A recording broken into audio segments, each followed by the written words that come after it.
शुक्रिया प्रशांत, आपसे मजीद जानकारी भी लेते रहेंगे। तो आगे बढ़ते हैं। कर्नाटक से बड़ी खबर है इस वक्त। कर्नाटक के स्पीकर ने भी सुप्रीम कोर्ट से रुजू किया है। कर्नाटक के स्पीकर ने सुप्रीम कोर्ट से मोहलत मांगी है। कर्नाटक के स्पीकर ने सुप्रीम कोर्ट से रुजू करके स्पीकर से मोहलत मांगी है। इस्तीफे पर गौर करने के लिए उन्होंने कहा है कि उनको वक्त दरकार है। सुप्रीम कोर्ट ने स्पीकर की अर्जी पर जल्द समाअत से इनकार कर दिया है। कर्नाटक के हवाले से एक बड़ी खबर। कर्नाटक के स्पीकर ने भी सुप्रीम कोर्ट से रुजू किया। हाल ही में सुप्रीम कोर्ट ने कर्नाटक के उन एमएलएस को ये कहा था कि वो स्पीकर के सामने पेश हों और उनके सामने अपना इस्तीफा पेश करें, और स्पीकर से कहा था कि उस पर आज शाम तक वो अपना फैसला सुनाएं कि वो इस्तीफा मंजूर करते हैं कि नहीं करते हैं।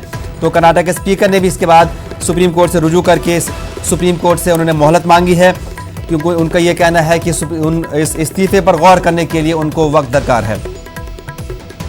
सुप्रीम कोर्ट ने स्पीकर की अर्जी पर जल्द समाअत से इनकार कर दिया है। सुशील पांडे लाइन पर मौजूद है। सुशील, कर्नाटक के स्पीकर ने भी इस वक्त जो है रुजू कर लिया है सुप्रीम कोर्ट से और उन्होंने मोहलत मांगी है। मजीद क्या अपडेट? जी देखिए गौहर, सुप्रीम कोर्ट के थोड़ी देर पहले ही आदेश आया था कि कर्नाटक के जो रिबेल एमएलएज हैं वो 6 बजे वहाँ के विधानसभा अध्यक्ष से मुलाकात करेंगे और उनसे इस्तीफे को लेकर अपनी पेशकश करेंगे, और उसके बाद जो फैसला लेना है वो फिलहाल विधानसभा अध्यक्ष के ऊपर डिपेंड करता है। लेकिन इसी बीच अभी थोड़ी देर पहले विधानसभा अध्यक्ष कर्नाटक सरकार के सुप्रीम कोर्ट का दरवाजा खटखटाया और उन्होंने कहा कि वो भी अपना पक्ष रखना चाहते हैं, लिहाजा उनकी इस याचिका पर सुनवाई की जाए।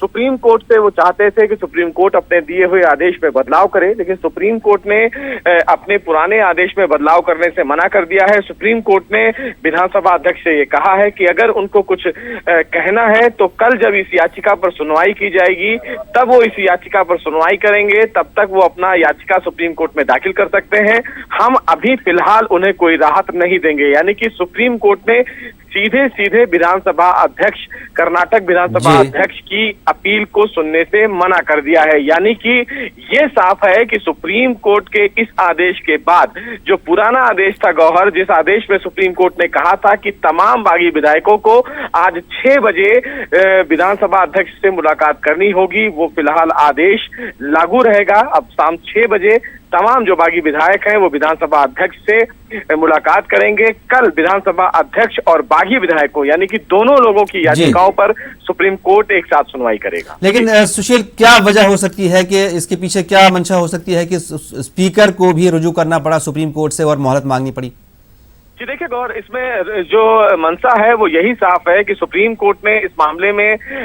आज ये कहा है कि वो विधानसभा अध्यक्ष से मुलाकात करें, चूंकि कल कर्नाटक सरकार विधानसभा सत्र बुला रही है और अगर ऐसे में कल सत्र बैठ जाएगा तो जो प्रक्रिया है उस पर बाधा पड़ेगी। और ऐसे में आज अगर सुप्रीम कोर्ट का आदेश फॉलो किया जाता है तो निश्चित रूप से इसका असर बीजेपी को देखने को मिलेगा, यानी कि इसका असर बीजेपी को मिल सकता है। और इसीलिए जो विधानसभा स्पीकर थे वो ये चाहते थे कि आज उनकी याचिका पर सुनवाई की जाए और सुप्रीम कोर्ट अपने पुराने आदेश में बदलाव करे, लेकिन सुप्रीम कोर्ट ने फिलहाल ऐसा कुछ भी करने से मना कर दिया है। जी, बहुत शुक्रिया सुशील इस जानकारी के लिए। आपसे मजीद जानकारी भी लेते रहेंगे। आगे बढ़ते हैं। कांग्रेस लीडर मीम अफजल ने कर्नाटक मामले पर बीजेपी को सख्त तनकीद का निशाना बनाया। उन्होंने कहा है कि बीजेपी कांग्रेस को तोड़ना चाहती है। उन्होंने न्यूज़ 18 से खास बातचीत की। कांग्रेस प्रवक्ता मीम अफजल हमारे साथ है बात करने के लिए। मीम सर, कर्नाटक के बाद अब गोवा का संकट आप लोगों के सामने है। कई विधायक हैं जो बीजेपी में शामिल हो रहे हैं। पता क्यों नहीं चलता है कांग्रेस को? सारी चीज़ें हो जाती है तब आती है पब्लिक डोमेन में कि विधायक जा रहे हैं आपके। देखिए, जहाँ तक पता चलने का प्रश्न है, बहुत सारी चीज़ें ऐसी हैं जो पता भी होती हैं, लेकिन चूँकि हमारे विधायक जो उनको जिनसे बात की गई है, भारतीय जनता पार्टी एक सोची समझी साजिश के तहत उन जगहों पर भी हमारे लोगों को तोड़ने की कोशिश कर रहे हैं जहाँ पर वो मेजॉरिटी में है, जहाँ उनकी सरकार है, ताकि एक साइकोलॉजिकल डिमोरलाइजेशन जो है पार्टी के अंदर पैदा करने की कोशिश। ये एक बहुत सोची हुई गहरी साजिश है और ये भारतीय जनता पार्टी ने रची है। बेपनाह लालच देना, बेपनाह दबाव डालना, ये भारतीय जनता पार्टी की स्ट्रैटेजी है और सब लोग इसको अच्छी तरह से जानते हैं। आज जो कुछ भारतीय जनता पार्टी पूरे देश की एक सबसे बड़ी पार्टी होने का दावा करने के बाद जिस तरह की हरकतें कर रही है कर्नाटक के अंदर, गोवा के अंदर और आगे भी कहीं ना कहीं करेगी, तो उससे साफ जाहिर होता है कि ये बहुत छोटे जहन के लोग हैं और ये अपनी साजिशों से बाहर आने वाले नहीं हैं।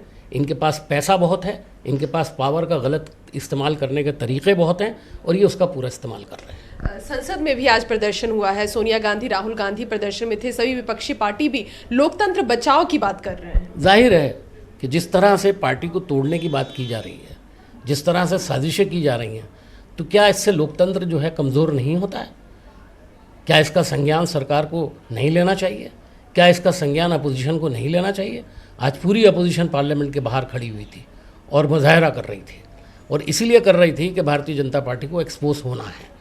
और मैं ये समझता हूँ कि भारतीय जनता पार्टी जो काम कर रही है वो सोच रही होगी कि शायद उसको वक्ती तौर पे कोई फ़ायदा हो, लॉन्ग रन में ये उनके लिए जहर साबित होगा। कैमरा पर्सन अंकित के साथ रंजीता झा, न्यूज़ 18 नेटवर्क। इस बुलेटिन